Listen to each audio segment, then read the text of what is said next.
This is another series of videos that I'm doing. It's related but not part of the same series as the capitalism, patriarchy, white supremacy series. This is going to be a redoing of some of the videos that I had on Everything for Everyone, which were about prostitution legalization. These are going to be coming out in multiple parts, I'm not sure how many. With this video today, what I wanted to do was quickly address one red herring that I often see implemented in not just this debate but many debates.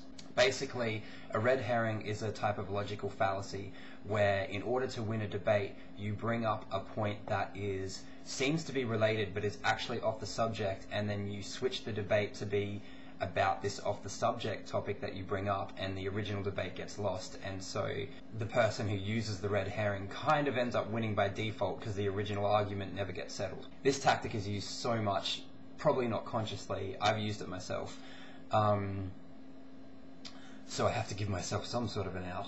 Basically, it comes up anytime you try and argue that something is sexist. What'll happen is you'll be debating with this person and you'll be trying to convince them that, you know, X, whatever it is sexist. And they will vehemently deny it at the beginning and just be like, no way is it sexist. And so you sit there and you patiently explain it to them, and they get more and more like insane as you get closer and closer to proving your point.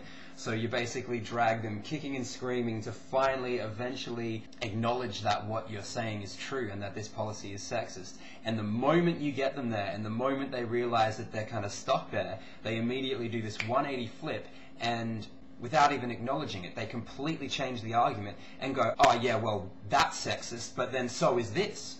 And it's like, well, if that was so obviously sexist, what the fuck have we been arguing about for all this time?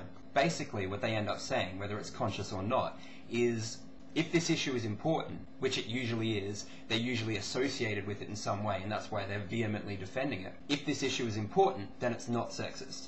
But then you've just proven that it is sexist, so then the escape clause is, if for some unforeseen reason it does become sexist, then sexism is not important. Sexism can be important, so long as it never touches what I think is important, and then it can be important over there. But if it ever comes into contact with something that I think is important, then sexism is no longer important. So we can agree in theory that, yeah, it's bad, just so long as the theory never interrupts my actual day-to-day activity. It's a red herring because basically it distracts you from the actual argument you were trying to make and gets you taken off to some other argument about whether sexism is important or not.